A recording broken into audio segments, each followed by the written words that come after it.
Well, thank you very much. I appreciate the opportunity to be here. You may not know that I grew up in northwest Oklahoma, not all that far from here. A bigger town than this, but it's the smallest town I'd ever lived in, so every place else I've been was considered the big city. And Enid, Oklahoma was the small city. But I spent an awful lot of time working in places like Woodward and Shattuck and Guyman and Laverne, Oklahoma, and certainly understand Kansas because you were always my neighbor, so I appreciate the chance to be here. I might share with you just a few words to begin with. I've spent the last 44 years working in the nonprofit field. I've never worked on a for-profit board in my life, never worked for a for-profit company. Started out with the Boy Scouts professionally and was recruited into the Chamber of Commerce business in 1990.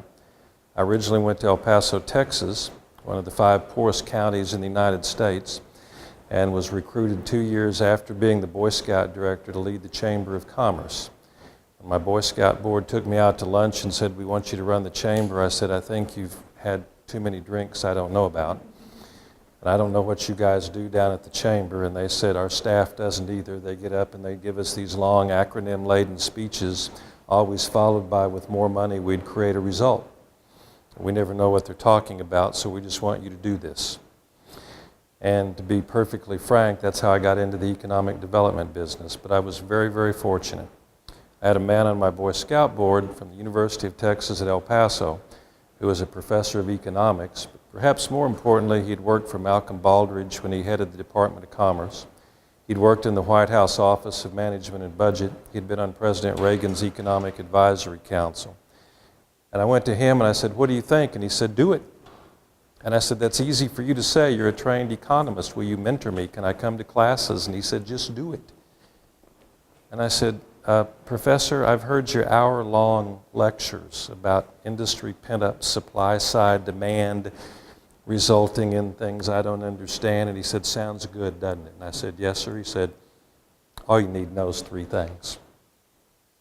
I said, "What?" He said, "In an economy, only 3 things happen.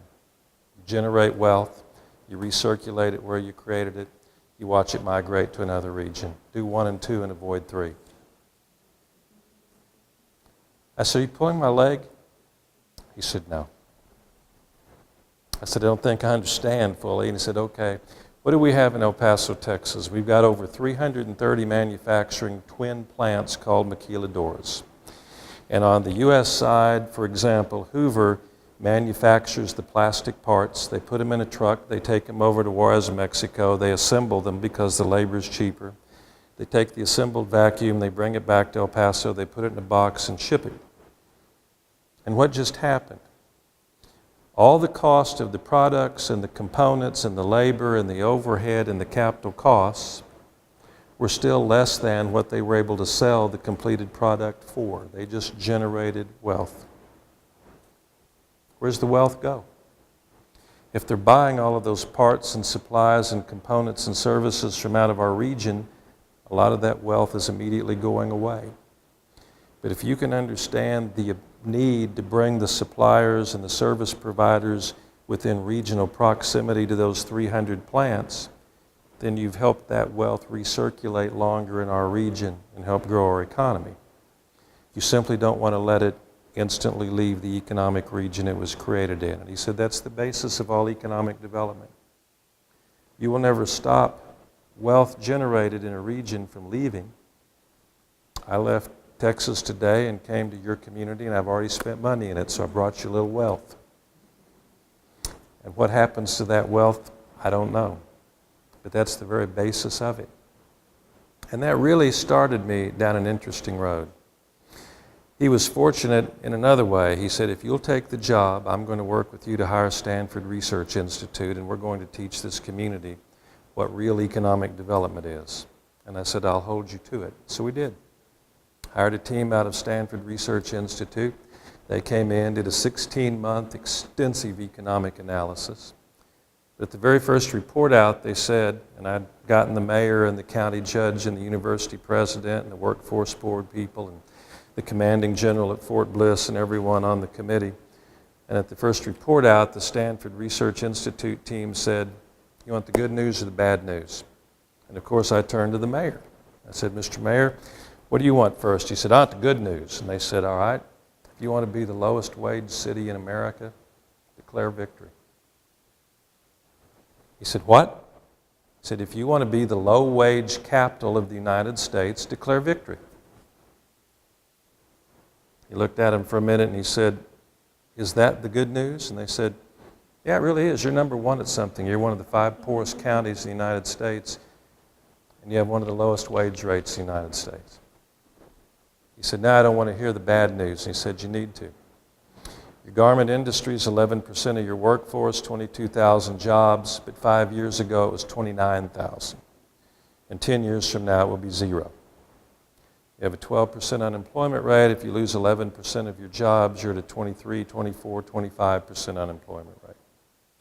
Now you can dismiss us, declare victory, you're number one at something. You can keep us around. We'll help you understand economic development, how you replace those jobs. You are going to lose because that industry is not just going offshore to Mexico, it's going offshore to Asia. You can't compete paying people to sell garments at $14 an hour with people who pay 50 cents an hour. You can't do it. So rather than trying to hang on to low-wage jobs, you need to try to attract high-wage jobs, and we're going to show you how to do that. 16 months later, armed with that plan, we were fortunate to go to Washington, meet with Kitty Higgins, who was then Deputy Secretary of the Department of Labor, share with her the challenges we faced, walked out with a $45 million grant to retrain 22,000 garment workers soon to lose their jobs. Well, there's one more little chapter I should tell you about. Not long after that, I got a letter from a man named Dr. George Kosmetsky. I don't know if the name means anything to you. He was one of the founders of Stanford Research Institute, subsequently one of the founders of Silicon Valley.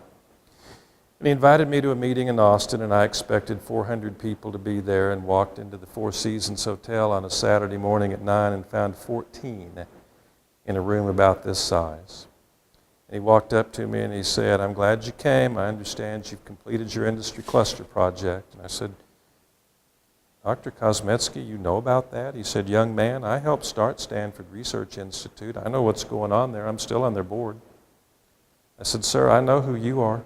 I know what you've done. I didn't think you knew what I did. And he said, well, you just have a seat. I want you to spend a minute or two telling my little group about your project. And I looked around the room, and every name there was a well-known Texan.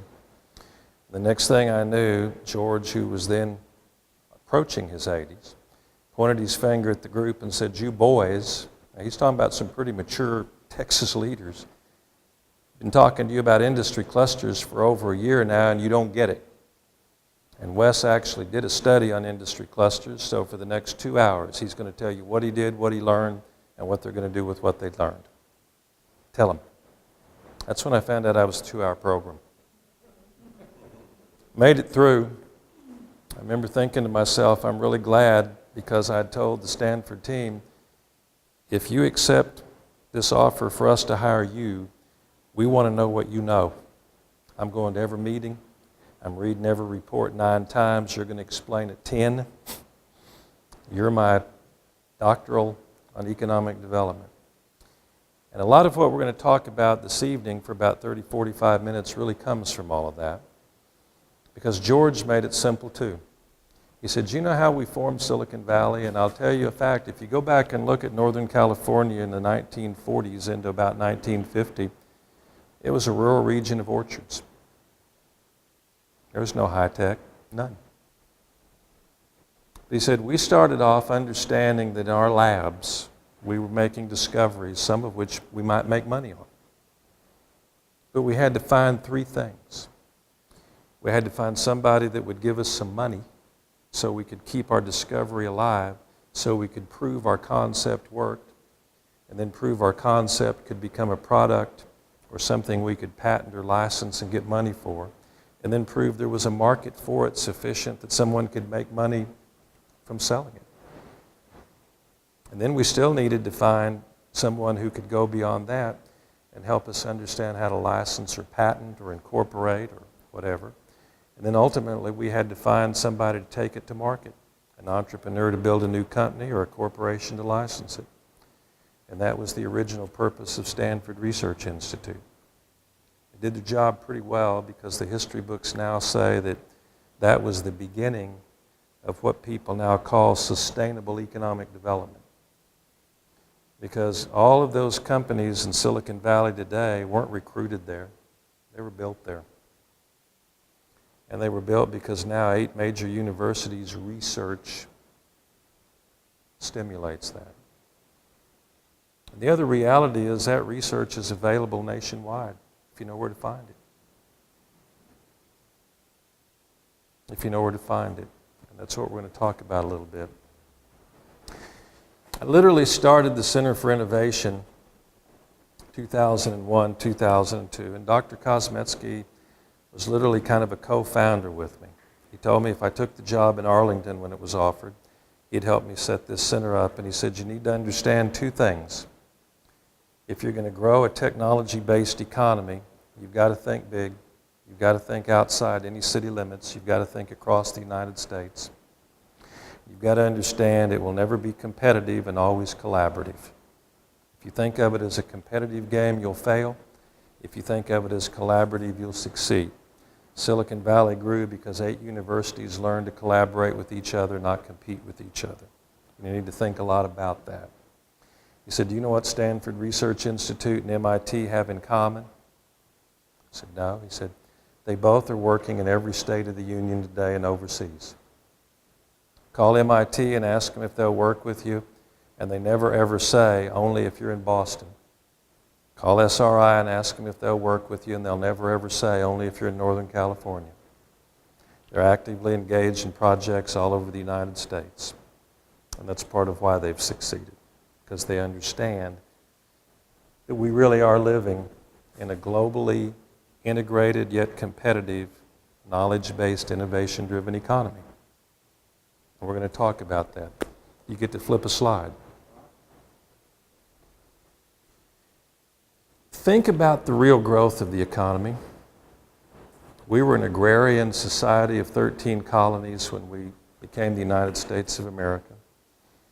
When we unfortunately fought a civil war, we still were not a significant economy, not in the world. It wasn't until the 1900s that we invented the assembly line process, that we moved into the era of manufacturing and real wealth generation. And then if you think forward, it was unfortunately World War II and the Defense Production Act that took all of those factories and converted them to turn out the bombs, ships, guns, planes that we needed to fight the war. And that fueled our manufacturing capability. And then if you recall NASA and President Kennedy in the 60s saying we're going to put a man on the moon, NASA's research to do that spawned literally thousands of products. Tang breakfast drink was invented for the astronauts. And then we did a couple of interesting things in the 80s. We ended the Cold War. President Reagan told Gorbachev to tear down this wall. About the same time, we invented the internet in a Department of Defense lab called DARPA. And we didn't think a lot about those two as connected at the time, but when we ended the Cold War, we enabled all of those countries we had thought of as third world to start taking that gross domestic product they'd fought the Cold War with, and now freed of the Cold War, they started building roads, highways, hydroelectric dams, universities, subsidized the growth of manufacturing. And then the internet connected the world so they could compete with us. China's building the equivalent of 5 MITs today a month. Every single month. And that's the reality of what you face. Believe it or not, it's the reality of what I face where I live too. One simple statistic, nanotechnology that most people don't understand really just means the ability to manufacture things at the molecular level.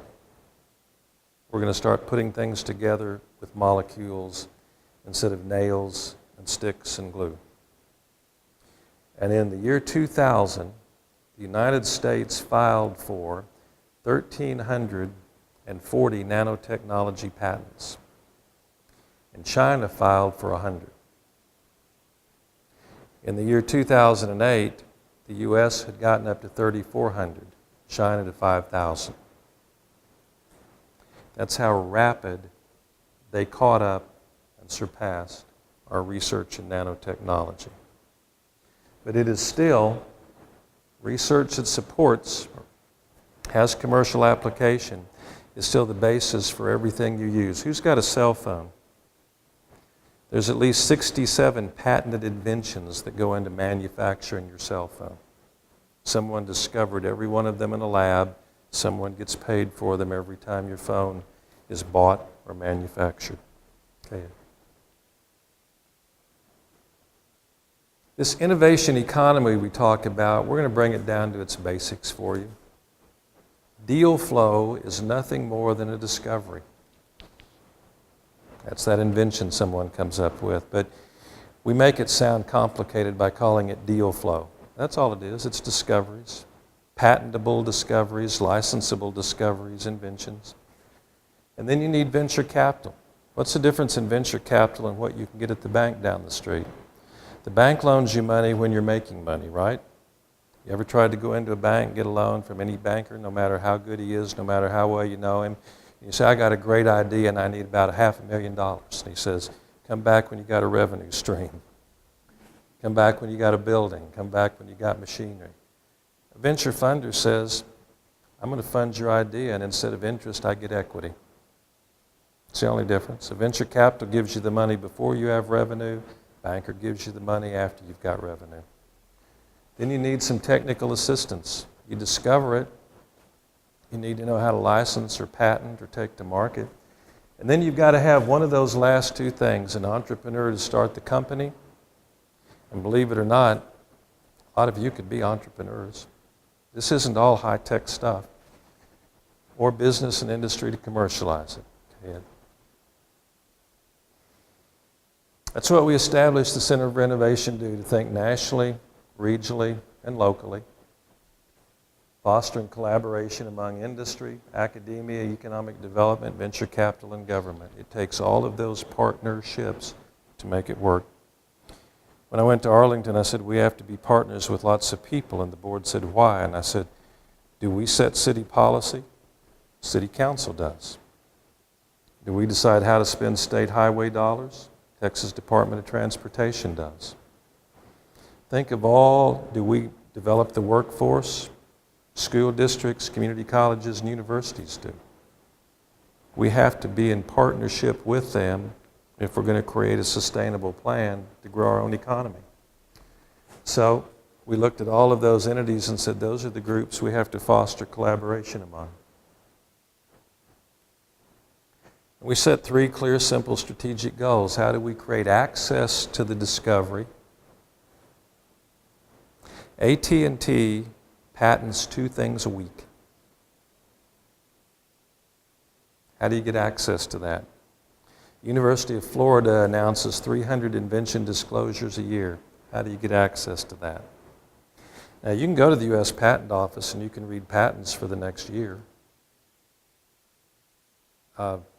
I wouldn't encourage it, but you can.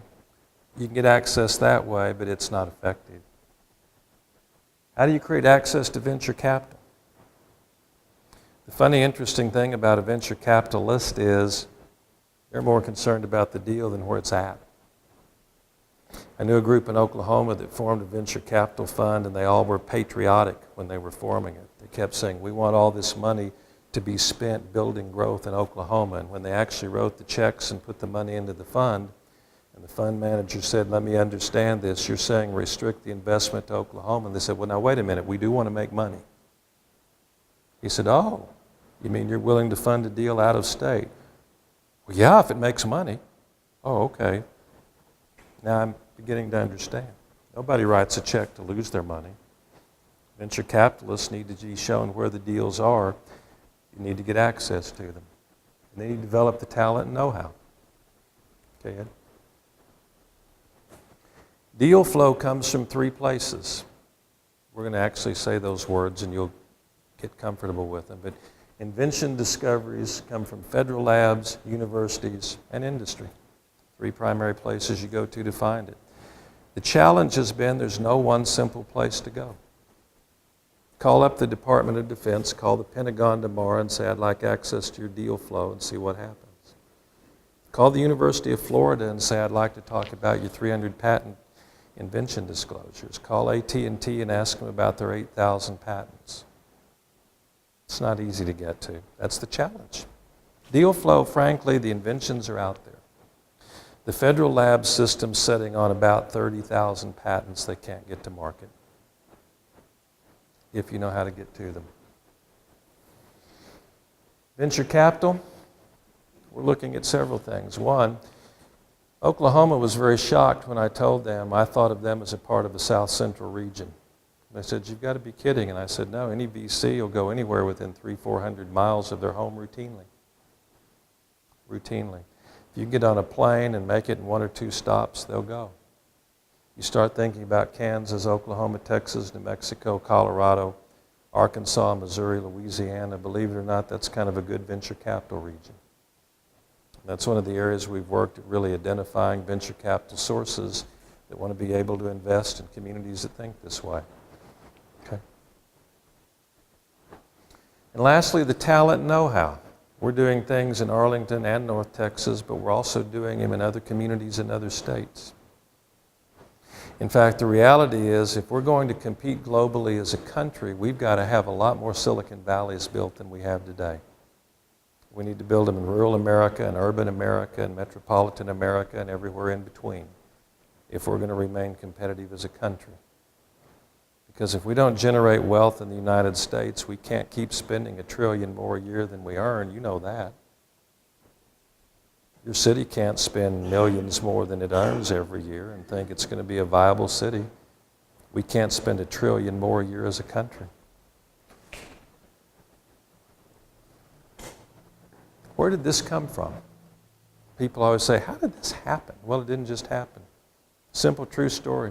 About 2003, thanks to people like George Kosmetsky, I got to go see a guy named John Marburger. He was in President Bush's appointee to run the White House Office of Science and Technology Policy. Got in to see him, went for broke. He said, well, some people I respect said I should talk to you, so what do you want?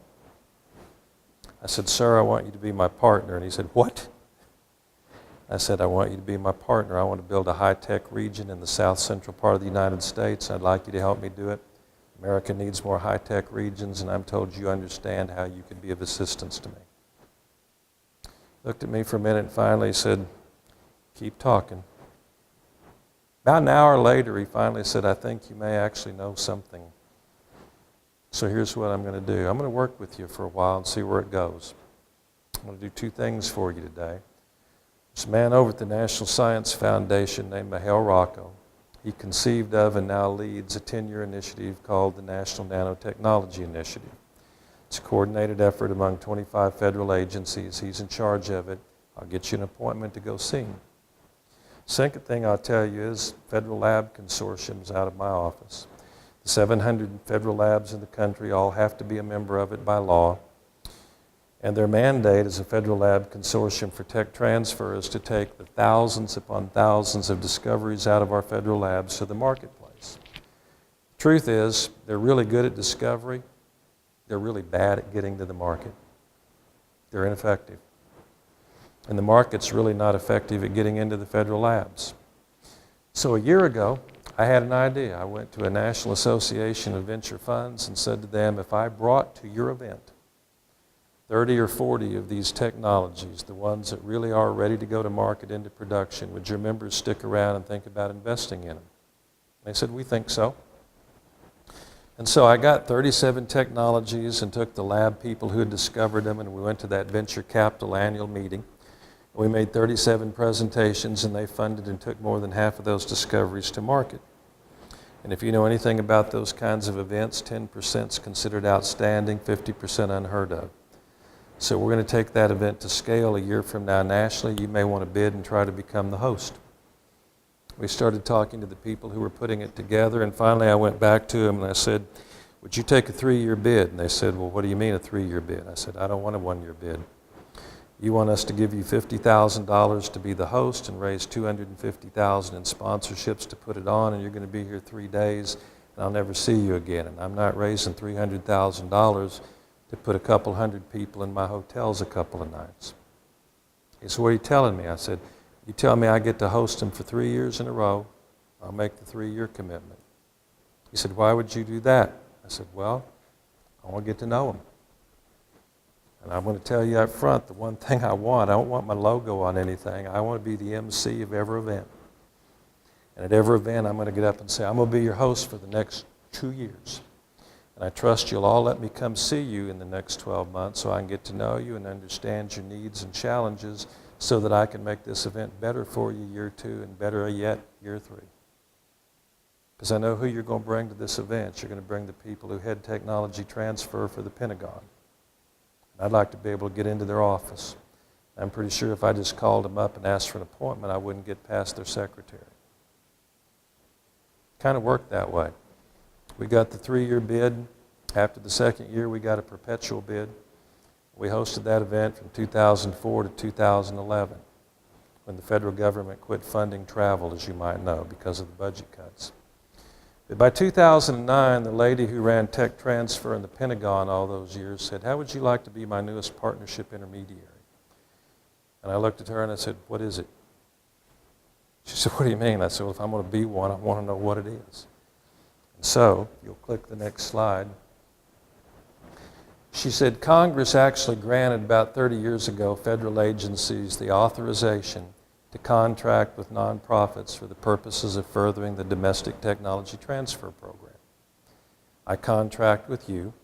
You'll get 1 year's seed funding to start, and then you're on your own, but I'll contract with you, and your job will be to help me move all of these patents out of the labs to the marketplace. I said, have you done this before? She said, I've got 3 agencies doing it now, one in Montana, one in Alaska, one in Pittsburgh. I said, how are they doing? She said, not so well. I said, how are they doing it? She said, well, you need to talk to them. So I did. I talked to them and found out what they were doing. They'd get the list of patents, and then they'd start calling companies. They'd find one for a new Army night scope. And they'd call Redfield and say, Redfield, how would you like to look at a new patent for an Army scope? Not today? Okay. Weaver, how would you? No, not today. Leopold, no, not today. And 27 scope companies later, someone might finally say, I'll take a look at that one patent. And a year later, they might have actually managed one actual patent license agreement.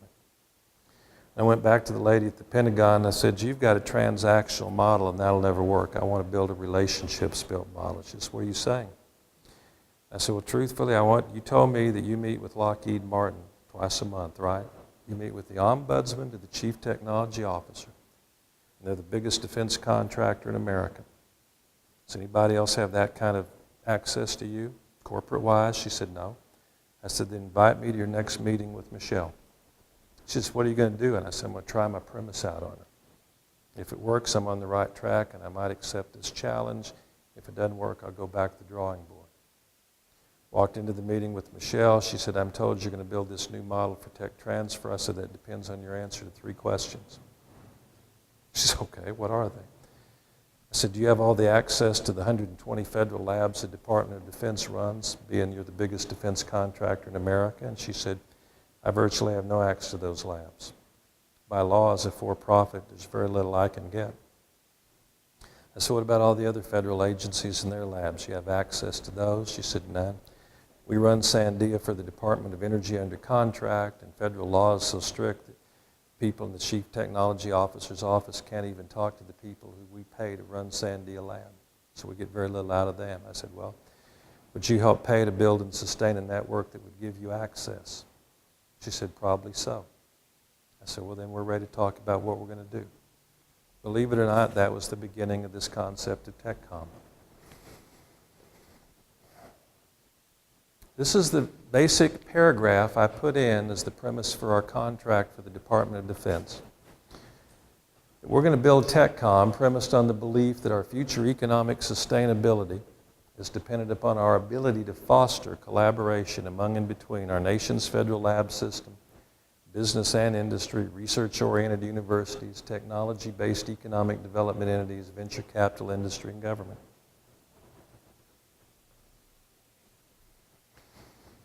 We've moved this forward. A lot of this is technical. I think you've all seen it before, but fundamentally we can facilitate under the contracts we have with these agencies patent license agreements for people to take these patents to market, cooperative research agreements for anybody from a university to a company to do joint research with these labs.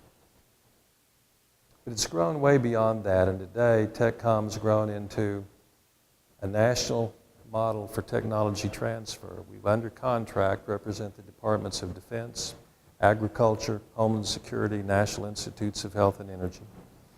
We're finalizing an agreement with, of all people, the Environmental Protection Agency. They actually have labs and patents. I didn't know that. I thought they were just a regulatory agency. They have labs and patents. Next slide. We're also working with the Departments of Commerce, the Small Business Administration, and the Department of Labor in the development of this model. Go ahead, Ed. And this is basically what we represent today under those contracts. 262 actual labs that spend $100 billion annually of your tax dollars on research to come up with discoveries, employing 100,000 scientists and researchers with over 20,000 patented technologies and databases we have access to. What are we doing to build this model? Well, basically, we executed the contracts. We're developing a national network of affiliate partners. We have 23 of the 40, at which time we plan to cap it, because this is a 5-year project. We're developing a beta lab network, which I want to talk to you briefly about. We're developing an internet-based portal, establishing a for-profit affiliate that allows the federal government grant dollars to be combined with venture capital to create a startup enterprise in some place like Greensburg, Kansas. And we're now engaging small business. The Center for Innovation Structures you see is the affiliate network on the left. That's something you're considering becoming a part of. The Beta Lab network has already been set up. TechCom itself represents the contracts with the 5 federal agencies and our ability to interact and flow information and resources around in between. The services we provide specific clients, and VENCOM, our for-profit arm. This was our whole concept, that we would find primarily corporations, and that's where we started with people like Lockheed Martin, L3, AT&T, major corporations that not only had already significant patents themselves, but significant corporate national reach. We also wanted to engage economic development organizations that were either cities or independent nonprofits. We wanted to engage venture funds, business, and industry. We talked to business and industry like Lockheed and said, let's think about what you do. You operate over 200 primary manufacturing facilities around the United States. You spend significant dollars of your own doing research. Would it be an advantage to you to be able to do joint research with the federal labs? I said, well, of course it would. It'd cut our research expenditures down. And if we get you a cooperative research agreement with a federal lab, it also means that you have first right to take the discovery to market. And that may be important to you as well. And so we began talking to business about what would be important to them if they were going to work with us. And we found out a lot of interesting things. Lockheed at one point said, one of our most critical needs is a national supplier network. It's very hard for us to find reliable suppliers. Are you telling us that we could actually work with you to identify small companies around the United States that could become our suppliers, or that we could find patents that we don't want to manufacture but Lockheed could use, and that you could help us find a small company to manufacture it and sell it to us? Well, sure, we can do that. And so you begin to see how this starts to grow into a true network in which we define the needs of the partners and begin to understand how to meet them. We talked about how we would engage universities. Universities are extremely challenging when it comes to finding out what their discoveries are in their labs, because professors on campuses tend to be pretty independent thinkers. And so we're learning how to work with universities to begin to facilitate the flow of technology discoveries off campus, how to work with them to create research partnerships with the federal labs, how to work with them to even create an industry, university, federal lab research partnership. We started looking at economic development organizations, those city itself or an economic development corporation or economic development board or a nonprofit, and said, think of this as something augmenting what you do. You've either got members or a region you serve Kiowa County, you serve Southwest Kansas, you serve some region, or you have some group of members perhaps. What do you have and what do you need? What are the supply gaps? By the time we finished with DRI, I knew I had 27 plastic injection molders, and among other things, they bought little bags of plastic pellets to melt in their mold machines. They spent $106 million a year buying bags of pellets, and the nearest supplier was 406 miles away. And it got pretty simple, Mayor, to call up a company and say, you sell and manufacture plastic pellets. I've got a $106 million market. Nearest supplier is 400 miles away. Would you like to come to my city and take over this $100 million market? And they'd go, yeah, we'd like to talk to you about that.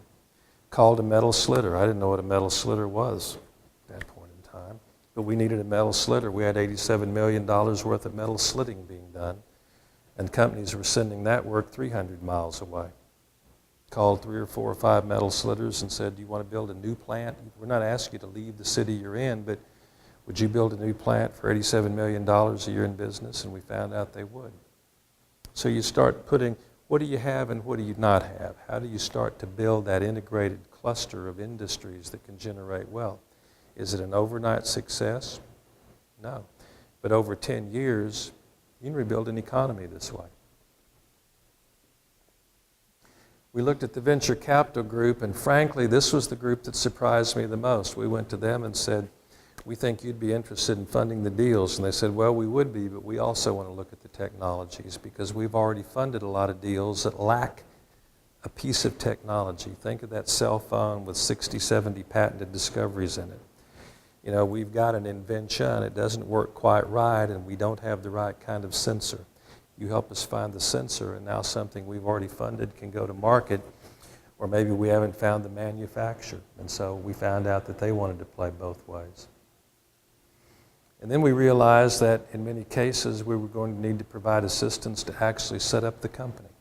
It wasn't always that simple just to say, well, let's get some venture capital and a government grant and start one tomorrow, right? And so we've created a very unique for-profit affiliate that allows that for-profit affiliate to set up LLCs. The city could be a member of the LLC with federal grant dollars and venture capital dollars and some local investors. And we could create the corporate legal shell to take those dollars and start a company. And that company could spin out and stand alone. That's one of the things we've set up to do. This is the portal network we're building. As you see, we've asked the federal agencies and their labs, industry, and universities primarily to all give us inputs to it, and then they're obviously wanting information back from us. We're saying to the labs, you've got to give us not just your patents, but what are you doing research on? What are your capabilities and what are your needs? And we've said to universities, we need to know what your centers of excellence are. Where are your patent portfolios? What are you researching? And to industry, we said the same thing. Our first comment from AT&T was, if you're going to help the federal government move patents to market, we're sitting on 8,000. Will you help move ours as well? And we said, of course we would. We'd be happy to do that. So we begin to create, someone said, you're creating eharmony.com. Well, maybe in a way, because in almost every case, Lockheed Martin said, we'll give you a lot of confidential information so that you can find in what we're doing the match for the federal lab we want to do business with. But it's confidential. We don't want our competitors to see it, so you're going to have to keep it behind a firewall. And so we're learning how to pull all of that information together into this network so that the information that needs to remain confidential is, but it still enables us, after signing 1,000 non-disclosure agreements, Mr. Mayor, to be able to find the right way to help a city or an industry or a university create their match. Who are we working with? Well, that's a pretty active list as today. BASF, International Chemical Company, ITEX, Canotix, L3, Lockheed Martin, Pioneer Natural Resources, Raytheon, Siemens, Scrap Rubber to Oil, Texas Health Resources, Walmart, believe it or not, is involved with us at the corporate level, and a law firm called Wilson, Sonsini, Goodrich, and Rosati. Who are they? They took Google public. They're a Silicon Valley firm that took Intel public, and they become a part of TechCom.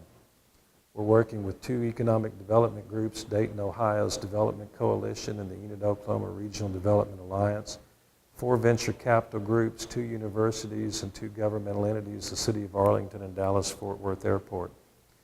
Look at scrap rubber to oil for a moment. Interesting company. We've interviewed over 100 companies to find somebody that could convert biomass to jet fuel. If you've kept up at all with the Department of Defense trying to do that, everybody can make jet fuel out of biomass. The challenge is they sell it at $26 a gallon when petroleum-based fuel's $4. I'm American Airlines. Are you going to sell me $26 a gallon jet fuel when I can get it for $4? No. Remember that company. We're going to come back to it in a minute. Second thing we're doing, we're now into the first year of what we call our Beta Lab project. We go every year to the Federal Lab Consortium's 4-day national meeting. We give them a progress report.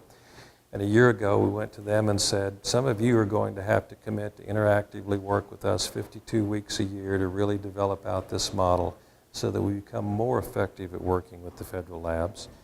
And we had over 50 petitionists to be a part of this initiative. We're up to about 16, I think, today. NREL, that you've worked with, is one of our beta labs in this program. And they're helping us develop better, more effective ways of bringing those technologies out of the labs. There's a lot of things we're going to be doing with them, including putting together regional economic development forums that our affiliate partners will be a part of. We're looking right now at having the first one next spring in Denver, the second one probably in New Jersey, but there'll be national forums in regional locations. I think rather than getting into some of these technical things, Ed, if you don't mind, I'm going to run through some of these quickly because I don't think it's as germane. These are the labs we're working with, by the way, if you're really interested in which ones they are. They're from all of the federal agencies. They're from all over the United States. There's a very varied group. But here's an example that should be of interest to you. And we don't work with a beta lab until our team has spent a day at that lab. We spent a day at Tinker Air Force Base in Oklahoma City. You may not know that they're the Air Force Logistics Center for the Air Force. And what that means in simple terms is everything the Air Force buys to keep everything they fly flying gets bought through Tinker Air Force Base. They work with 2 other places, Ogden, Utah, and Warner Robins, about 90 miles south of Atlanta. And as we're talking to them about their biggest challenges, because that's one of the ways we work with both partners and labs, we said, what are your biggest challenges? We always try to define the 2 or 3 and then define how we're going to approach meeting that challenge. Ed Kincaid said, well, if you want to know my biggest challenge, I can't find people to manufacture parts for me. And I said, you've got to be kidding. Lockheed Martin's building the new Joint Strike Fighter in Fort Worth, and people fought for those parts contracts. He said, sure, it's in production. They're $50 million a year, $90 million a year parts contracts. I'm talking about the planes we aren't manufacturing anymore, but I have to keep flying, and I need replacement parts. Those are $1 million, $2 million, $3 million a year manufacturing contracts. I said, so why is that hard? He said, I can't find companies that want a $3 million a year contract.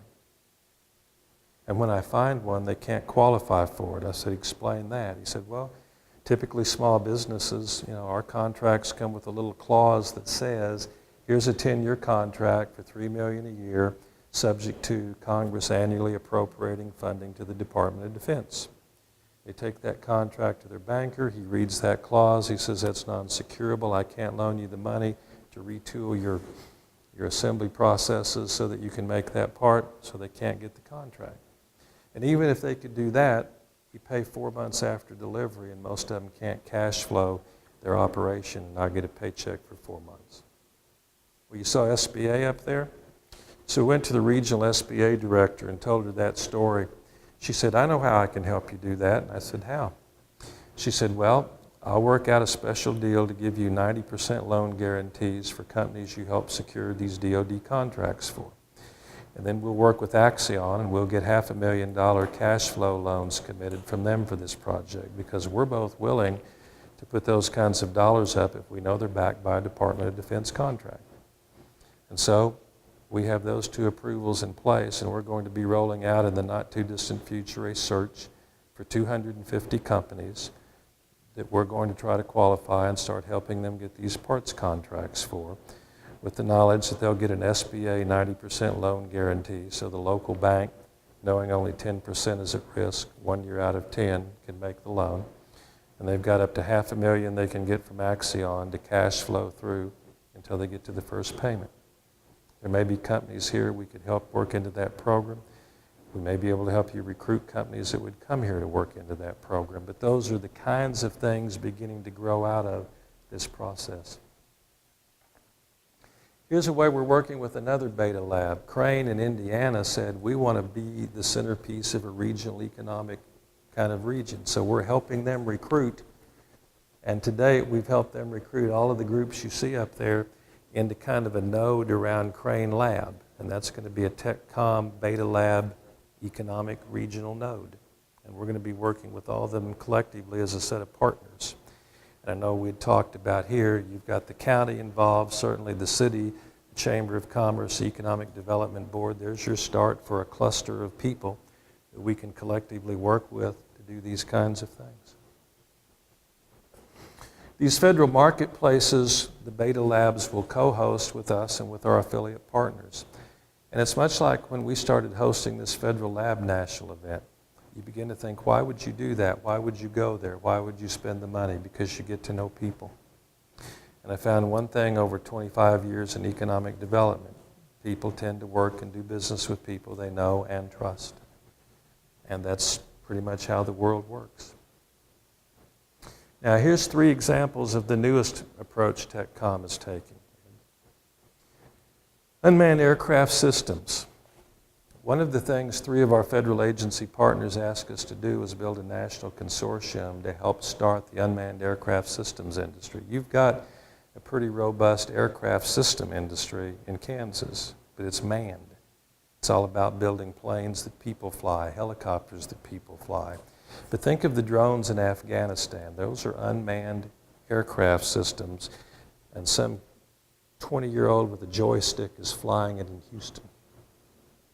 There's the whole system. And believe it or not, the Pentagon said, with all of the money we're spending on unmanned aircraft systems, almost no one is training anyone to repair and maintain them. The curriculum isn't out there. The workforce development hasn't been created yet. There's an opportunity for a community college system to step in, begin getting involved in the early stages of curriculum development to build a workforce, and part of that industry could be built around here. And so we've launched a consortium. Go ahead, Ed. I'm going to move kind of quick. Why are we doing it? The Department of Defense buys 70% of all of those systems built anywhere in the world. They are the 70% consumer of the industry today. They're spending $1.9 billion. They're projected to spend nearly $37 billion in the next 8 years. If they do that, it means they will go from 1.9 to about $4 billion a year in purchasing, and that's a huge market increase. Homeland Security has a strong interest. The entire first responder community, from fire departments to police departments to sheriff's departments, have a strong interest. The Border Patrol. And the Department of Agriculture wants to use them for all kinds of aerial surveys and reconnaissance, because it isn't just what flies, it's what they carry that's important. Can't see that real well. That is a 5-foot-long helicopter our police department flies because it got an FAA permit to do experimental flights over urban airspace. The manager of Six Flags is my incoming board chairman, and when he saw that, and then he saw the next picture, and I said, that photo was taken by that 5-foot helicopter from about half a mile up, and he said, that's a mile from my house. I know that site. He said, I saw some silver fly over my backyard. Are they checking out me? I said, probably. He said, well, at least I know it's not a UFO. But the reality is, this is going to be a part of the future. The commercial flight I took to come to Wichita today to drive here could have almost come unmanned. They've got commercial aviation today to the point where if we were all comfortable knowing there was no pilot in the front, they could just about take them off, fly them, and land them without a pilot today. And that's going to move into the unmanned vehicle systems arena, because the Army is going to build tanks that no one drives because the operator of the tank is going to be working it on a joystick. These are examples of what that industry is going to look like. This is the kind of sensory technology that agriculture is interested in. If you could see it, these are sensors that are getting heat sensing from the landscape, so the colors reflect heat. They don't reflect the actual colors of the landscape. And the FAA has very stringent requirements to date, but suddenly, and by suddenly I mean February 14th of this year, go ahead and flip, Congress passed a resolution that says the FAA has to be able to integrate unmanned systems into the commercial airspace by 2015. That's less than 3 years. And suddenly everybody is discovering this industry, but most people haven't even gotten a foothold. But look at all, these are all of the things our own police department wants to do with these unmanned systems.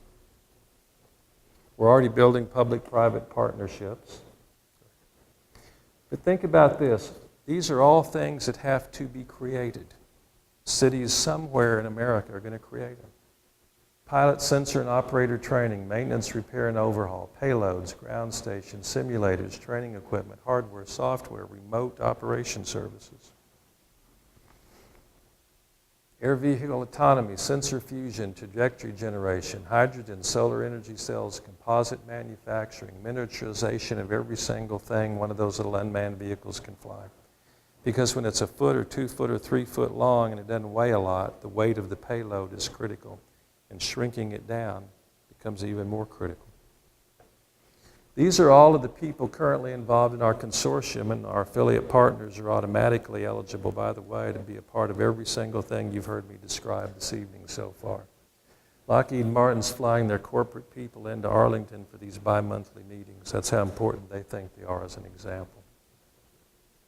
Biofuels, biochemicals, and bioproducts. Remember, I pointed to a company, SR2O. We're going to talk about them here in a minute. We've also launched a consortium nationally around that to develop the whole supply chain to support the emergent biofuels industry. Why are we doing that? Well, 3 of the 5 agencies we represent, Defense, Agriculture, and Energy, are all very interested in this. Defense wants to lessen dependence on foreign oil. They truly believe that the Middle East is going to erupt at some point in time and disrupt the oil flow. Agriculture wants to see the industry grow using non-food biomass, because to date we're taking, for example, corn to ethanol, and they project a worldwide food shortage or challenge in 10 to 15 years. And they don't want to see a fuel industry grow taking food and converting it to fuel. They want to see the industry grow taking non-food biomass to fuel, leaving food for food. And Energy has always been interested in alternative fuel. Department of Defense has now announced a new program where they're putting what's called the old Defense Production Act money on the table to help build experimental biorefineries. The Air Transport Association has been leading a commercial aviation alternative fuels initiative that we've now become a part of. And here are the challenges to that industry. And the first one's the biggest one: cost not competitive with petroleum. Even ethanol today wouldn't exist without subsidies. And my really bold prediction is when we're spending $1 trillion more a year than we're bringing in, we're not going to subsidize a biofuel industry. It's going to have to be cost competitive with petroleum on its own. And that's the challenge. The Navy not long ago spent $26 a gallon to buy some biofuel to test fly some jets with it, but they can't spend $26 a gallon routinely when commercial petroleum-based jet fuel is $3.80 to $4.15. And so our primary criteria for this consortium was we had to identify non-food sources of biostock, cost competitive with petroleum, that could create proven formulas for what the Air Force and Navy fly on, called JP5 and JP8. This is the whole supply chain. Now, what are we really building? You want to go after petroleum? We've trained geologists for years to find shale deposits likely to hold it. We have wildcatters who go out and drill after the landmen go out and assemble all the leases, right? They pay you a speculative lease fee. They assemble enough land. Wildcatter drills. They find the oil. The pumper pumps it out. The trucker takes it to the pipeline. The pipeline takes it to refineries. Refineries refine it, wholesale it, and retail it. Want to build a biorefinery in Greensburg, Kansas? Where do you buy your red cedar? How do they get it to you? There is absolutely no supply chain that exists for the biofuels industry. There's also the opportunity. Here's one example of one of the stocks we're working with, red cedar. Nobody pays $8 a bushel for it. The the federal government's actually paying farmers to burn it off their land, and we found it's an extremely good source of jet fuel. And so, we're identifying things like red cedar. We're looking at how to harvest and create the distribution capacity. Where are the proprietary technologies capable of converting red cedar to jet fuel? Where are the sites, funding sources, and engagement with the federal agencies? These are all the resources we brought together to date. These are all the partners we're working with. Keep going. Here are our current projects. See number 2. One of our affiliate partners has now said to us, in addition to all you're doing, we want to specifically contract with you to help us find 24 sites in the United States to build 24 refineries in the next 5 years. Each refinery will be built at a cost of approximately $200 million. Each one will employ directly 125 people. Each one will use some form of biomass that can be sourced somewhere within the region of where the refinery is built. I told them I was coming up here. They said, ask the Greensburg City Council if they'd be interested in talking to us about building a refinery. I don't think I've ever been able to talk to a group who said, how quick can we make something happen? And I could have given you an answer like that. But they spent the last 2 days in our office. Dallas-Fort Worth Airport wants to build one on Dallas-Fort Worth Airport because they believe they can sell the entire production to the commercial aviation industry flying in and out of there. And of over 100 companies I've talked to in the last 2 years, they are the only one who I believe has the technology to make jet fuel and sell it at $4 a gallon out of biomass. So they're looking for cities to come to. Federal procurement, I've kind of already gotten ahead of myself and told you about this one. This is the project we're doing with Tinker Air Force Base, where they've already given us their database of $1.9 billion in direct manufacturing parts component contracts. We're going to figure out several things as we go along. The process management, the capital, we talked about that, and how do we identify and qualify manufacturers. We're building a searchable database out of what they've sent us. We've already secured a grant to do that. The format's in development. Capital, we've got the SBA loan guarantees, the Axion commitment. Now we're beginning to look for local bank partners in the areas where our affiliates are at so that we've got a banker understanding the SBA program willing to make the loan against a 90% SBA guarantee. Here's another example. Lockheed Martin wants to be directly involved in this one. They said, we want to look at all of those contracts. We may want to bundle some of them, and we may want you to help us find small businesses, and we'll be their mentor, and they'll be officially enrolled in our mentee program, and we'll get a supplier out of it, and you'll help a small business set up to become a manufacturer of replacement parts for the Air Force. I'm going to close with a few quick things for you to think about. When we started down this road, we also are working with the National Institute of Standards and Technology, and Dr. Michael Postic told us early on that he said the federal government's having to go through change. We're having to teach our own people the difference between accomplishment and impact. Our lab researcher comes in and says, look at my discovery, isn't this neat? And we look at it and go, that's a very nice accomplishment. Now, how many jobs will it create? How much wealth will it generate? What industry will it support? What's the impact of your really nice accomplishment? The other thing I've found a lot over my career is that the scariest word in the English language is change. And I always tell people that the only thing that's constant and inevitable is change. Every time I go back to my hometown, it's changed. And nothing will ever change the fact that it will keep doing that. But I thought this made a lot of sense. I was told this long ago, change is debilitating when it's done to you. But it can be exhilarating when it's led by you. When you're leading change, you're choosing change, you're charting your course rather than letting events happen. And to succeed, we sometimes have to effect a cultural change. And it really is how Northern California became Silicon Valley. It took a couple of decades to begin emerging. I can tell you when I started talking to the people in North Texas, they thought I was crazy. I'll give you an even more succinct story. I remember walking in after was telling your mayor beforehand, when I first went to interview with them, we talked for 2 days, and one of the things they told me they wanted was to redevelop their downtown in 2 to 3 years. And I said, you've got to be kidding. And they said, no, we want to redevelop downtown. I said, I'm not talking about the goal, I'm talking about the time frame. They said, well, we've been at it for 15 years, and we really need to get something done. And I said, so you think I'll move here and just instantly do it in 2 to 3 years?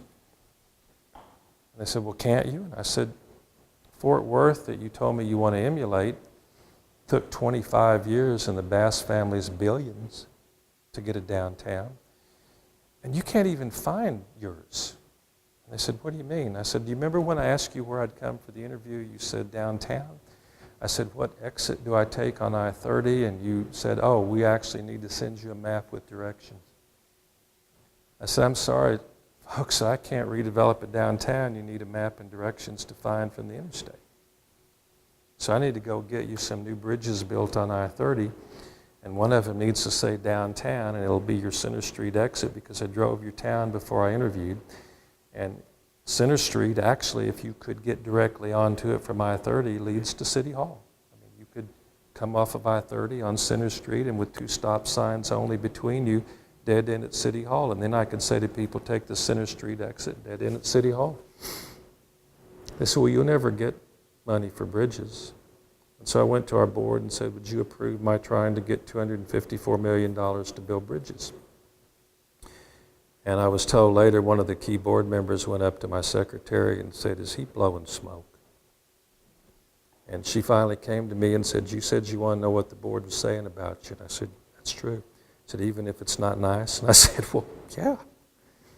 Well, they said they think you're blowing smoke. I said, could you put that in context? So she told me the whole discussion. I said, you go back and tell Mr. Jordan that he will know whether I was blowing smoke or not, very simply by this. If I get the money, I wasn't. If I don't get the money, I was. You drove on the bridges. This is about outcomes. It's also about partnerships. This isn't a facts of the week, patent of the month club. We've talked to an awful lot of cities, economic development organizations, chambers of commerce, universities, corporations. We've said no to a lot of them because they didn't understand what we were really talking about, which was a partnership. But if you think of us as your new back office staff, if you think of us as your new support system 52 weeks a year, if you think of our staff and our team as having an interactive relationship with your mayor and your city manager and the people in your county and the Economic Development Board, the chamber and others, 52 weeks a year, that's what we're looking for. Talked to the board in Enid, Oklahoma, and at the end of a presentation like this, the most influential man in the audience, I'd been told in advance he was the most influential man, to watch his eyes carefully. He stood up and he said, I heard the presentation, close the sale. I said, sir, you're under the impression I came here to sell you something, aren't you? And he said, well, didn't you? I said, no, I came to inform you. He said, what do you mean? I said, I came to inform you about what we're doing and how we're working with certain cities and industry partners around the country. And if you want to be a part of this, that's your decision, but I certainly didn't come to sell you. He said, I don't understand. I said, well, okay, let me try to help you. You already have heard me tell you how when I went to El Paso, we hired SRI. We're going to lose 22,000 people. Went to the Department of Labor, got $45 million. I left a point out. As we walked out of Kitty Higgins' office after she said, write me a letter and ask for $45 million in discretionary grant funds, and I'll help you fill out the application. The consultant I was working with then, still am today, turned to me and said, do you understand what just happened? I said, yes, sir, we got $45 million to retrain all those lady garment workers. And he said, do you understand why it happened? I said, well, I thought she understood our need. He said, when specifically did she ask you to write a letter requesting $45 million? He said, let me make it simple for you. She asked you to write the letter after you looked her in the eye and said, ma'am, if you give me those funds, I guarantee you I'll get 80% or more of those women employed in 3 years. do you understand that you made a commitment to her? And do you understand if you don't get 80% employed at the end of 3 years, you won't need me anymore because you won't be able to get a $100 grant from any federal agency in Washington the rest of your life? I said, no, I don't think I quite understood it that way. So I looked at this man in the audience and said, sir, I've signed 5 contracts with 5 federal agencies to deliver a new model for federal tech transfer in 5 years. I won't be ready to retire in 5 years. If you don't really want to work with me, please say no. They're one of our affiliate partners, and we're probably going to put the first biofuel refinery in Enid, Oklahoma. That's what we're talking about. It's partnership. We work with you, you work with us. It's interactive. It's a commitment to each other. It's the only way I know how to do it. Thank you for your attention. Thank you for your time. Thank you, Wes. I'm going to open it up to the council. Sure. I'm sure they might have some questions for you. Absolutely.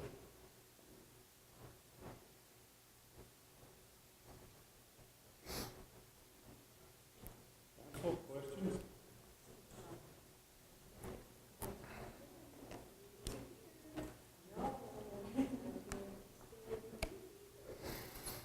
Hour and 3 minutes. I got you this close. scrap rubber to oil question Yes, sir.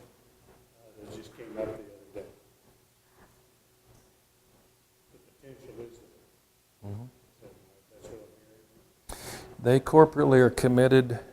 I mean, we had Oppenheimer. If you're familiar with them, they're a big bond equity dealer. Yeah, you know Theron. He's basically already said he'll give us a conditional letter for this project. So we're securing the financing now. They literally are committed to building 24 refineries, and they're willing to build them either using scrap rubber. They've got one in Oklahoma City that uses used tires. They can convert used tires to oil. They can convert biomass to oil. They've even got a conversion process now that will reclaim soil heavily oiled. In other words, Pemex in Mexico just signed a $70 million contract with them to go into an area where the soil is just saturated with an oil dump. And they're going to reclaim that oil out of that soil and turn it into asphalt in Mexico. They want to build 25 plants in the United States in the next 5 years, and they've asked us to help us find the receptive sites and cities. And they're willing to do it 2 different ways. They're willing to either let one of their options, they're doing some unique things. There's an insurance company called Higginbotham, and they've been working with them for years. Higginbotham actually insures their success. They insure it on the development side, they insure it on the operational side with some unique insurance products. And then they've got another company that has a proprietary technique in which a city or a county, if they want to do an off-balance sheet transaction, sell municipal bonds, construct the plan, and be an equity owner. And so they're willing to do it either way. They'll work with the city, and the city can be a 50% equity owner in the actual refinery, or they'll bring in their own financing and they'll build it, and they'll be the equity owner 100%. Their plant design costs about $200 million to build, which means you've got $200 million valuation on your property tax rolls. There's a direct employment count of 125 people in fairly well-paying jobs, and that doesn't count the suppliers, the service providers, the transportation, the other things that have to go with it to make it work. So that's real. Enid is looking at how they're going to do that right now. They've already talked to the governor to see if the state will put up a letter of credit because they want to try to get some level of equity out of it. But there are lots and lots of ways to do this. We've just been working at it for a very long time to build relationships in Washington and understand how to create access to some of these resources, whether it's federal dollars, just as you had to do when you rebuilt this community. It was stunning to drive around here and recognize what you've done. It really is. And given what you've done to date, I can't imagine why we can't build economic growth in this community in a reasonable period of time. Like I said to that board, please don't think we're going to redevelop downtown in 2 years. It took the Bass family 20 years and billions, but you've got to have a starting point. You've got to have a strategic plan. You've got to stay the course. And you've got to define specifically where you want to be 5, 10, 15 years from now? What are the industries you want to try to build? You know, where's the opportunity? Where are the resources? Where are the gaps? I remember telling the people in El Paso, I do know two things. You're in the middle of a desert, so we're not going to be the shipbuilding capital or the lumbering industry capital of the United States. Now, that still leaves a lot of other options. I just don't think those are the two we ought to go for. But we ended up going after the metals industry and the plastic industry and a couple of other things that were very realistic, given who we were, where we were, and what we had to work with.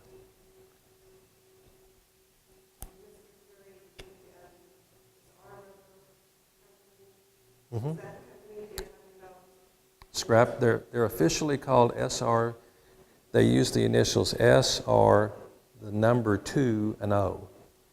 But it's an acronym for Scrap Rubber to Oil.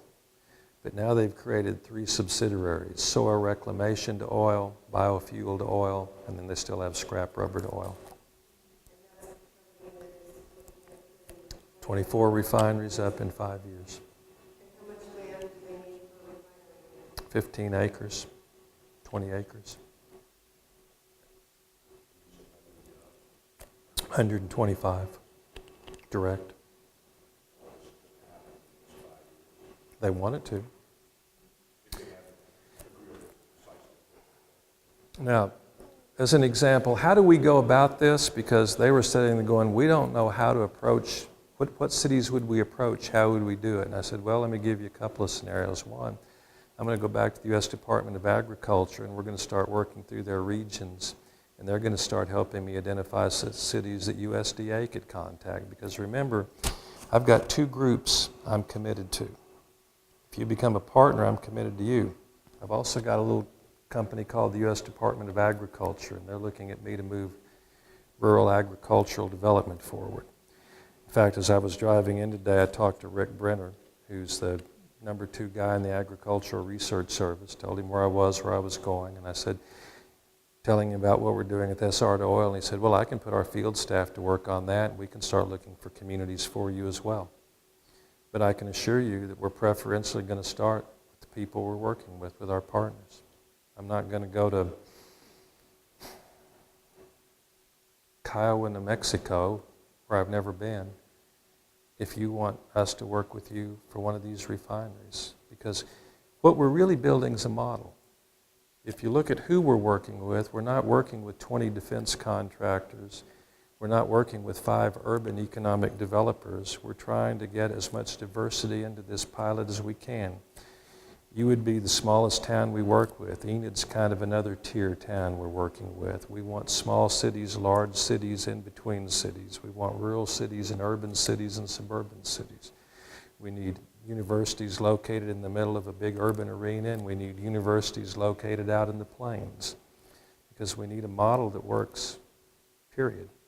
Not just works in this environment, but works. And that's why we're looking for diversity in our partners.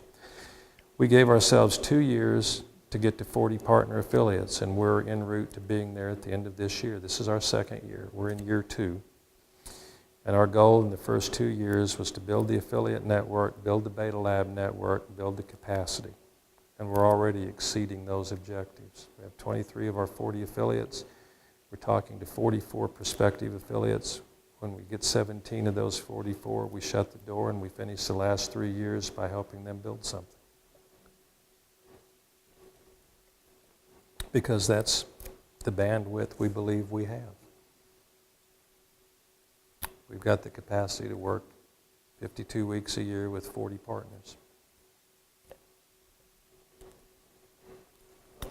Drury, a lot of what you talked about so far today deals with partnerships. Yes, sir. And as a lot of your presentation illustrated, partnerships are very much two-way streets. Remember the slide up there, inputs and outputs from research institutions, universities, things like that.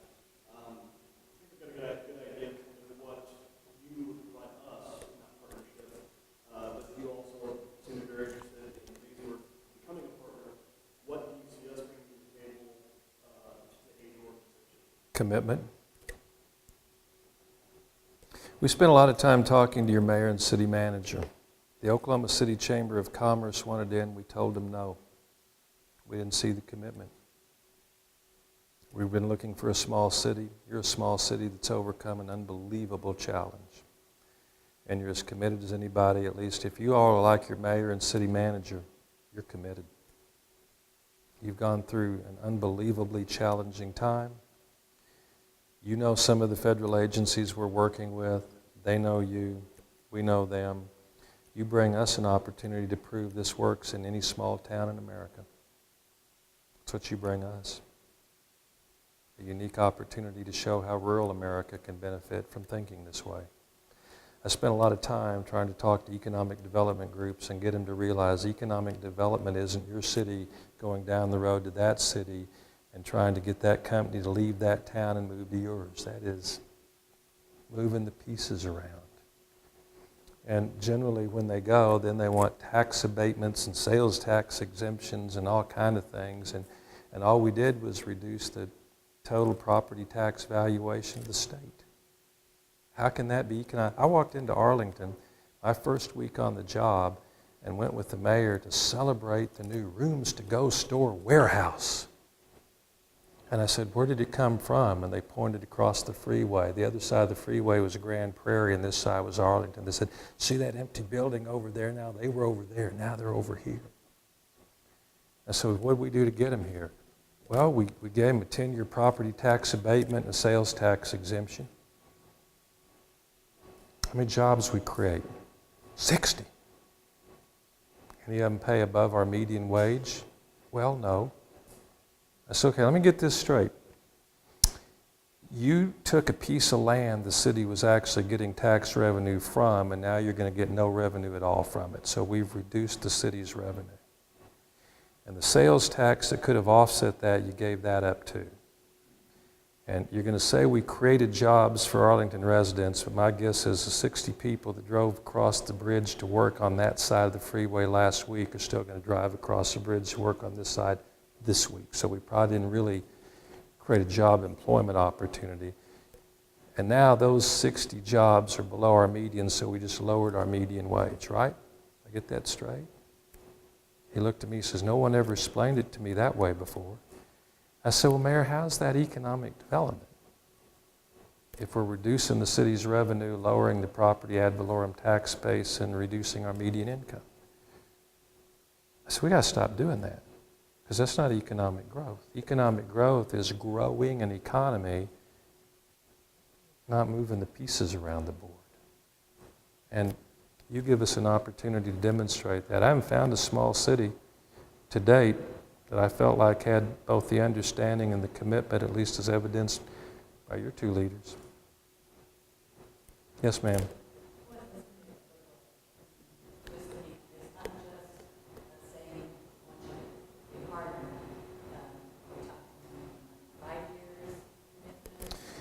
You're not legally bound to 5 years. We would hope you would enter into this with the idea that we're going to do it for 5 years. Because to be honest with you, if you're looking at this as a one-year exercise, it won't work. A year from now, if you just feel like this is another failure, we understand. If you choose to not continue the partnership, we'll understand. We would just ask that you not enter into it with the idea that you only intend to do it for a year.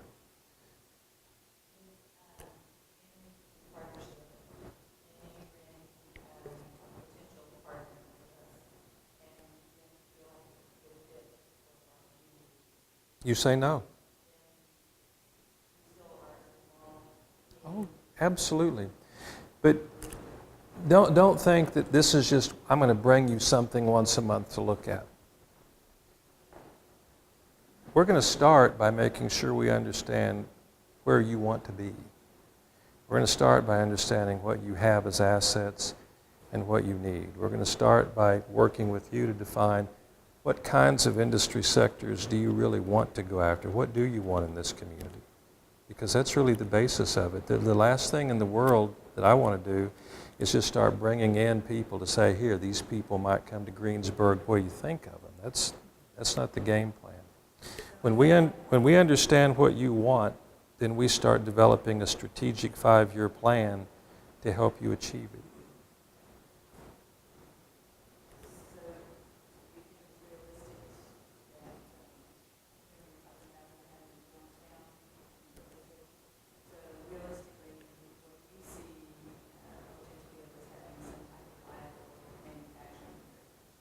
I think you can do it.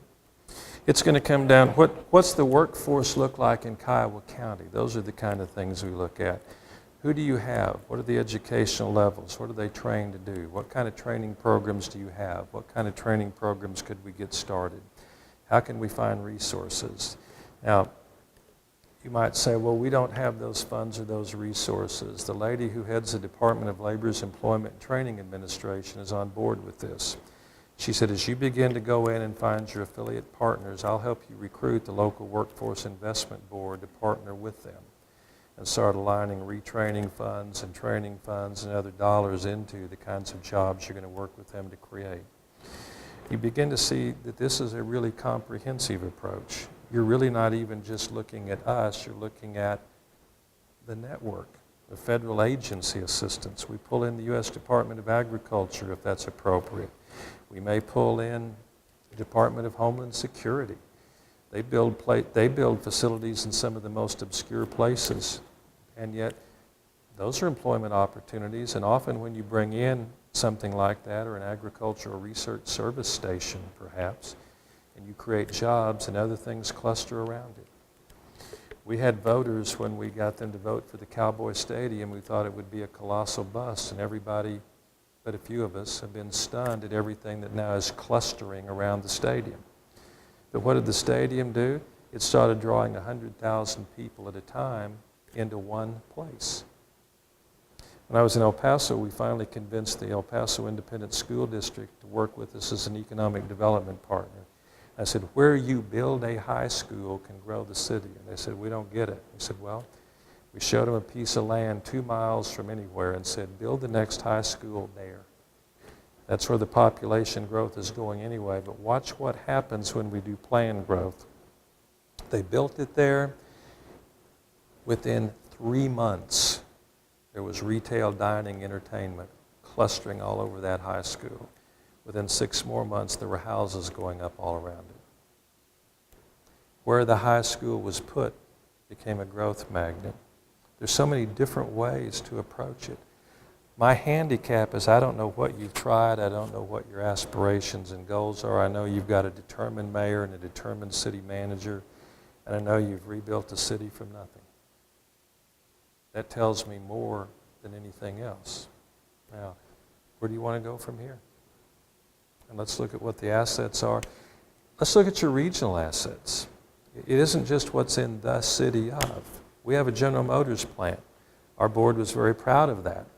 When I first went there, they wanted me to keep everything in Arlington, and I said, then we need to send the General Motors plant to another town. They said, what do you mean? I said, the dashboard assembly alone is comprised of parts and components that come from over 600 different companies from 43 other states. If we tell GM that they can't buy those parts from those 600 companies in those 43 states, they're going to have to move. That's the marketplace today. That's what I meant when I said it's collaborative. You begin to think about, okay, it's not all here in downtown Greensburg, but what's in Kiowa County? And how do you create that interaction? How do you perhaps become the nucleus for an economic hub in this part of Kansas? It's just a different way of thinking about it. It's not, it's what we don't do is say, let's go recruit a Walmart neighborhood grocery. We think far more holistically. What do you want Greenburg to be like? What kind of jobs do you want? And then let's talk about what it will take to get them.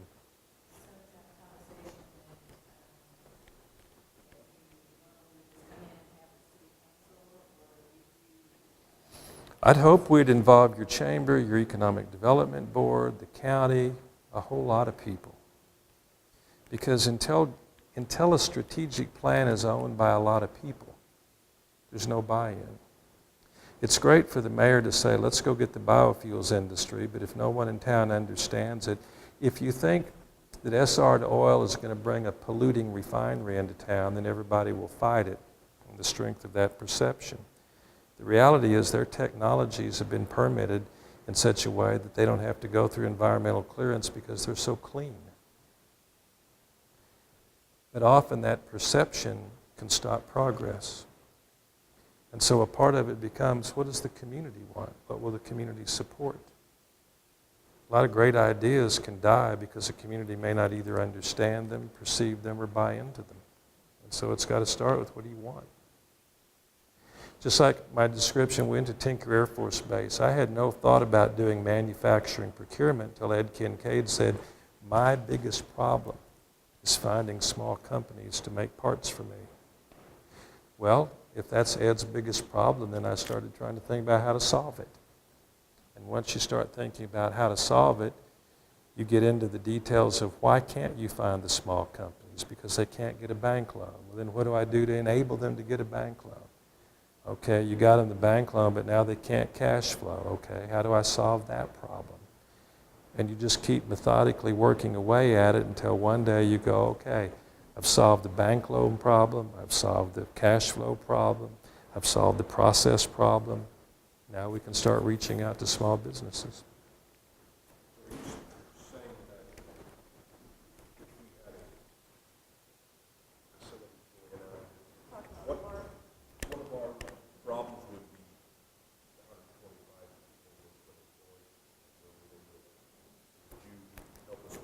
Sure.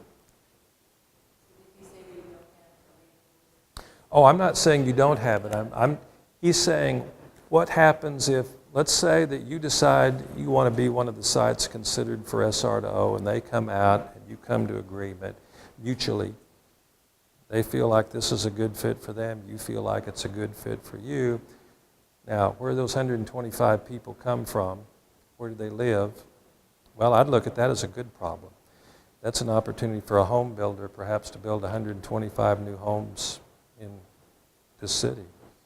And I'd go to a community college and I might say, would you be interested in putting together some curriculum content to enable people to enter this industry?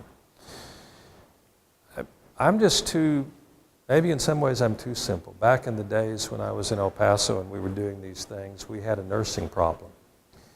I had all the hospitals in town were my members, and they had an acute shortage of nurses. I mean, the CEOs were flying to Asia and Canada personally to recruit nurses to come to a city with a 12% unemployment rate. I thought, this is ludicrous. And I went to the community college, and I said, you've got 300 nurses on your waiting list. Why can't we get nurses trained and hire them locally and reduce our unemployment rate? And they said, well, we don't have enough money.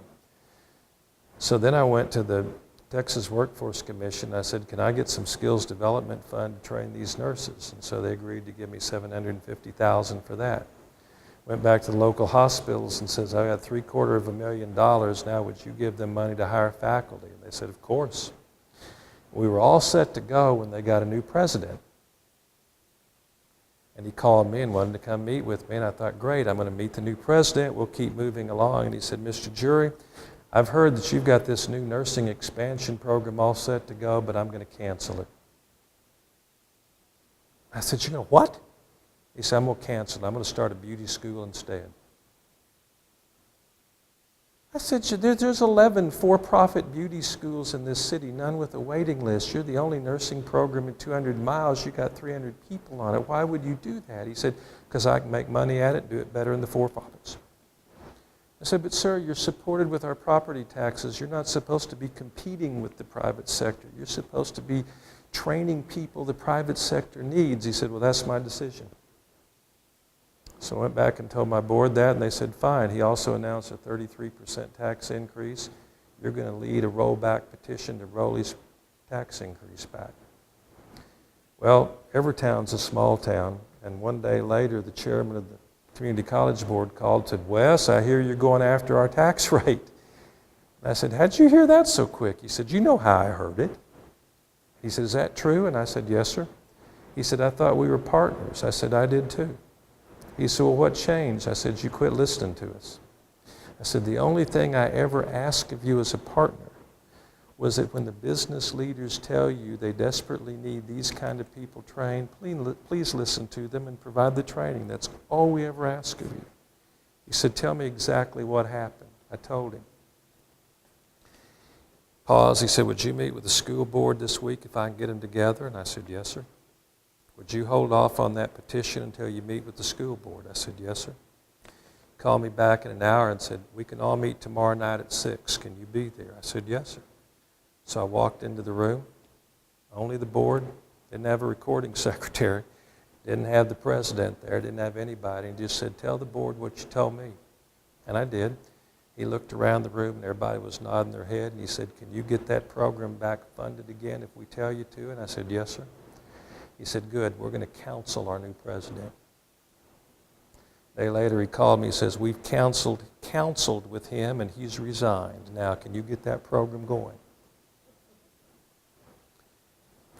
We train the nurses. You see, there are ways to get achievement if you start by thinking about what am I trying to accomplish now, back up where am I today, and what sequentially do I have to do in order to accomplish that. If I'm going to find manufacturers for Tinker Air Force Base, I had to find 90% loan guarantees and cash flow loan sources and things. I had to solve some problems. But first I had to understand what I was trying to do, which was find small companies that would make parts for the Air Force. Then I had to understand what the challenges were to achieve the goal. Then I had to figure out where my resources could come from to achieve that. That's what we're doing. Basic economic development. Yes? May 2010. And you said they're probably going to be the first to open up on hiring? Probably. Is there a timeline on that? What is that process? Could start in the next 3 months. It's up to them. It's like you said, we don't force anything on anybody. We show you a lot of opportunities. I think you ought to look at the unmanned aircraft systems industry. You've got all kinds of resources in the state if you think that way. You've got some funding resources. We've already talked to the Kansas Bioscience Authority. I think they'll work with us to find some funding if you needed it. You're already talking to NREL. I mean, you start connecting dots. You start putting resources together.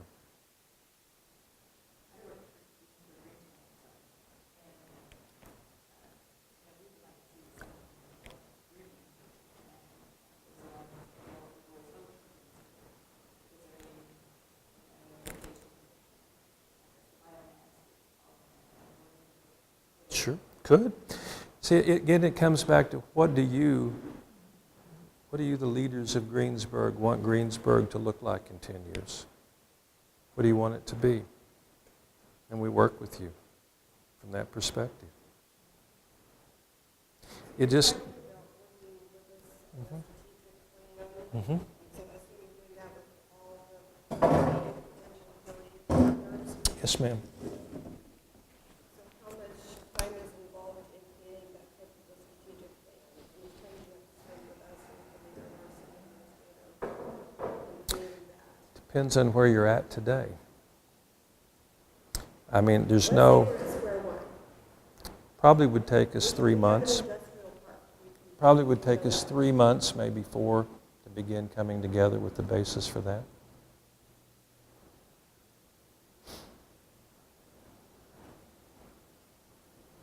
And I'm curious, I don't remember if I heard this part It's of the okay. story, but the 80% of the garment workers, did you get them back to work Yes? at better paying jobs? Yes. Believe me, I wouldn't be here today if I hadn't.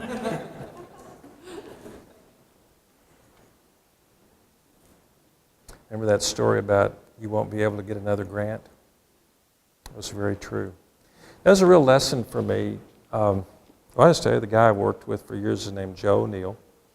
If you ever heard of Lloyd Benson, he was a senator from Texas for years, and then he became Treasury Secretary. Joe was his chief of staff all during that time. Kitty Higgins had actually been hired by Joe when she first came to Washington as a young lady. And 18 years later, she was Deputy Secretary of Labor, which is how he was able to get me in to see her so quickly. And the rest of that story as we walked out was, he said, now you need to understand a couple of things about this. Kitty won't personally be able to approve the grant. There's a guy named William Jefferson Clinton who will personally approve the grant at that level. And you might as well get used to the fact that the grant will not be announced to deal with the displaced garment workers in El Paso, Texas. It will be announced that it will be money spent to help solve the problems of NAFTA. Remember back in '93 we were debating NAFTA? And he said, and Clinton is trying to get NAFTA passed, and this is going to be one of the things he will end up doing to get NAFTA passed. So make your peace with that. And then there was a day he called me one day and he said, who the heck is, and he gave me a name. And I said, that's one of the mayor's staff members. He said, well, you need to go have a conversation with your mayor that never happened. Because I just had one with Kitty that never happened. I said, okay, what am I going to go say that never I said? Well, one, that staff member was quoted in the newspaper saying they expected to receive the grant, and your mayor needs to understand that the only person that can make that announcement is William Jefferson Clinton. So tell him to muzzle his staff member, and he claims that the labor unions are on board with this, and they're telling the Secretary of Labor they're not yet on board with this, so he needs to go make his peace with them. So I went back and told the mayor those two messages. He muzzled his staff member. We made our peace with the labor unions. They became partners with us, and we got the grant. And we did employ them. 87%. About a week after the grant was announced, the regional 12-state director for the Department of Labor named Joe Juarez, who's still there in Dallas, if you want to call him, called me and he said, Wes, I'm your new best friend. I said, what does that mean? He said, you just got the $45 million that's in my region. You have a goal to meet, but so do I.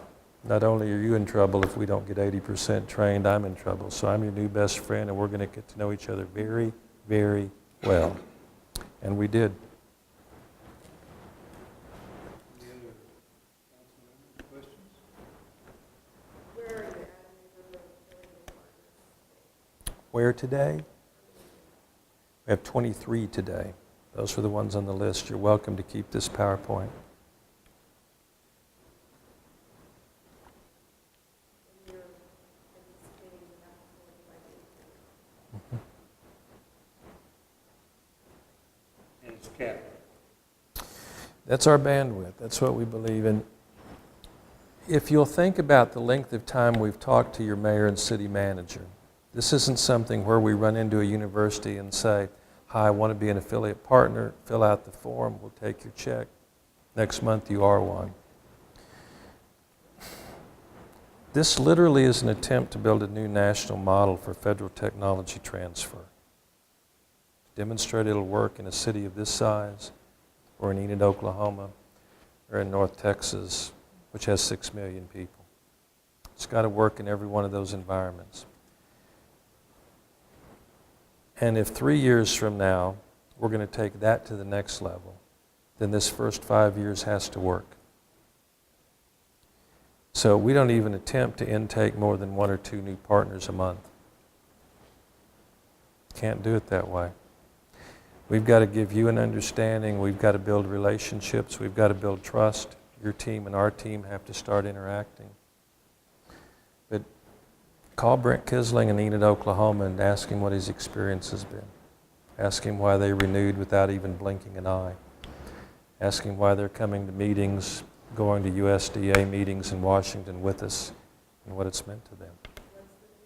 Brent Kisling, Executive Director, Enid, Oklahoma Economic Development Corporation. Yes, ma'am. I can get you his number. So besides the money that we need to pay for the contract, then will there be what other expenses that our city would encounter? Not determined by us, no. Now, if you choose to go, if you believe it's in your best interest, if there's a conference you want to attend, then by all means. But what we can do isn't dependent on you doing that. We'll probably be here more than you'll be somewhere else. Sure. There are no silly questions.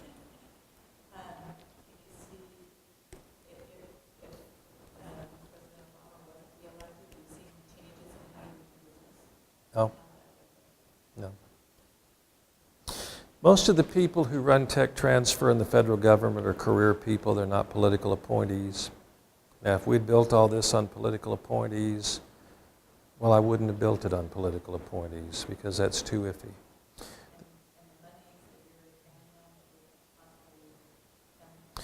This is not dependent upon the federal government's funding. The agencies were a little surprised at that when I said I don't want to build it dependent on federal funding. They said, why? And I said, you're fickle. Earmarks are fickle. They went away, actually. One year you give me a grant, the next year you don't. I'm not going to spend 5 years of my life building something that can fall apart because you decided not to renew a grant one day. We want this to be sustainable. That was my first comment to the Lockheed Martin people. I said, I want to build something that's actually driven primarily by industry, funded primarily by industry, but it's just, right now it's a simple cost sharing. I'll promise you we'll spend more money than you'll give us. But this isn't the only thing we do, but it's one of the things we're doing that we're very committed to because we believe in it. You talked about a 5-year implementation process. What are your hopes to have at the end of that 5 years? That you're seeing some early results. And you'll have to tell me what that looks like after you decide what you want Greensburg to look like. In Arlington, one of the early results they wanted was redevelop downtown. And I said, you'll begin to see it in 5 to 10 years. Because that was a result they wanted. They wanted improved infrastructure. 9 years from the board approving going after the funding, we dedicated $253 million worth of new bridges. They saw results in 9. And that was lightning fast. If you know our State Department of Transportation, seeking funding for a project, getting it approved, getting it built, getting the environmental impact studies done, dedicating it 9 years later, it's pretty lightning fast. But we just thought outside the box in terms of how we did things, and it's an approach as much as anything, but it's an approach based on having 5 federal agencies working with us to try to build a new model, because they too understand a couple of things. 30,000 discoveries in a federal lab generate no wealth. If we can really build a new model to move a lot of those discoveries to the marketplace, that can generate the jobs and wealth America needs. We're going to have to do it. It's not going to affect me in my lifetime, but I've got a 2-year-old grandson that will be affected if we don't do something. Because someday he's going to grow up and need a job. And if you stop and think a lot about it, we've only been the global economic leader for about a century. When George Washington marched into the White House, China was the economic leader in the world. When we fought the Civil War, it was Great Britain. Now, we've been there for 100 years. There's no guarantee we'll be there 50 years from now. And it's not going to be enough to do it here or Enid or North Texas. We're going to have to exploit resources the federal government has. And I think we've got a unique opportunity to do that. That's what we're focused on. And we're looking for partners that understand that and want to be a part of it. Okay, let me rephrase that question. Okay. For the 40 affiliated partners, what have you seen at the end of 5 years within that group? Well, one, that all 40 of them have far more effectively understood how to work within this network to achieve economic outcomes important to them. Lockheed Martin, for example, wants to see new suppliers identified and established. They want to see technologies out of labs that they can either use or manufacture. You want to see industry built here or jobs created here or economic growth here. We'll be going down that road within 5 years. That's what we want to see. Lockheed Martin's an affiliated partner. In other words, Lockheed Martin's an affiliate partner. SR to Oil is an affiliate partner. You would be an affiliate partner. Most probably the University of Alabama will become an affiliate partner within the next few months. Texas Tech University is about to become an affiliate partner. I'm flying back to be in the office at 8 in the morning to meet with Texas Tech tomorrow to begin moving toward finalizing their affiliate partnership. There's some universities, there's some venture funds, cities. Dallas-Fort Worth Airport's an affiliate partner, is another example. Suddenly that's a resource that we may find something there of help to you. I don't know yet. I don't know until we talk about what you really want to bring here.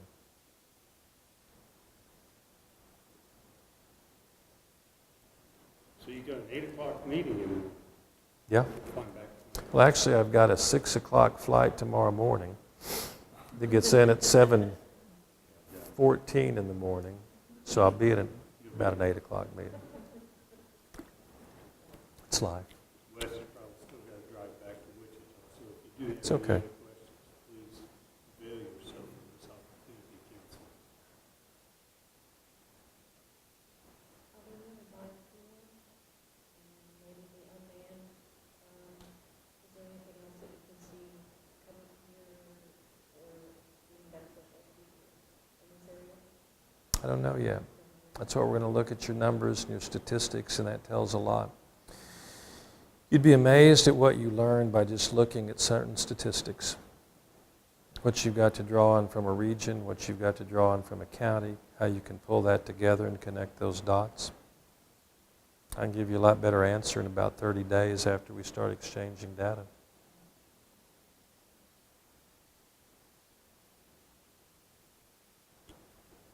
Council, part of that learning process, figuring out what all of our assets or shortcomings are, is going to be in the process of being discovered on the grant process, or our letter of interest on that grant process for the unmanned aerial systems.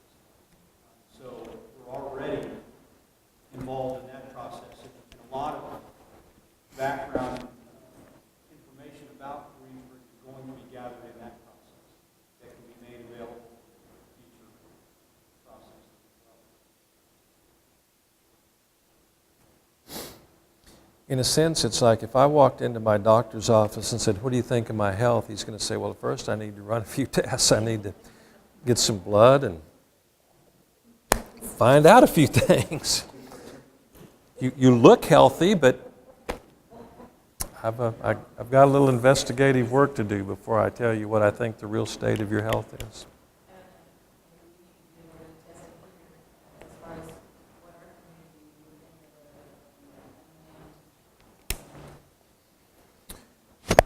Well, I don't know what courses are available locally, but when you think of unmanned, please don't just think of building what flies.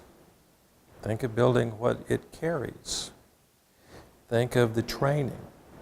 Think of the maintenance and repair. There's so many it's like the whole biofuel thing. There's an entire infrastructure supporting petroleum. There's virtually no infrastructure supporting biomass to fuel chemicals or products. Now, Sherwin-Williams is interested in working with us for biochemicals. They pretty much use petroleum-based chemicals in paint and other things. They're looking at how they can begin to find alternatives so that they can use biomass to create the chemicals in place of petroleum.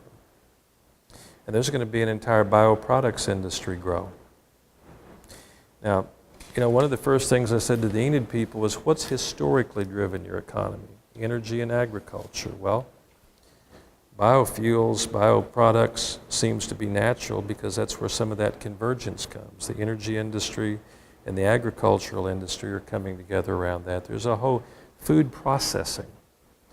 I mean, I don't even know how many choices to lay out, but when we start understanding what you've got and where you want to be, then we can start talking about probabilities and possibilities. And you'll tell us that, and then that's where we'll focus. Out of 110 DoD labs, there may be only 2 germane to you, but we'll know which 2 those are. Or out of 90 agricultural research institutes, there may be 3. I had a lady, in fact, it was, my mind just blanked out, Terry Green G. called me one day, Terry Tomlinson, who you know. Green G called me one day and he says, "I've got a woman I'd like you to talk to." I said, "Okay." And she called and said, "Mr. Jury, I got something hog farmers want." I said, "What is it?" She said, "It's a technology deal with all that manure issue." I said, "Do you have it in writing?" She goes, "Yes." I said, "Can you send it to me?" She goes, "What's that going to cost me?" I said, "Well, it's not going to cost you anything. I'd just like to read it." So Bob Dole's law firm been charging me $5,000 a month for 2 years, said he'd get me a USDA grant, and I haven't gotten nothing yet, and I heard you might be able to help me. I said, well, send me your paper. So I read it, and I still didn't understand it. By the way, I don't claim to be a chemist, a nanotechnologist, so I know people that are. So I read it, and I called her back, and I said, ma'am, I'm not quite sure what you have, but I'd like to show it to USDA. She says, what's that going to cost me? And I said, nothing. I'm back in Washington next week.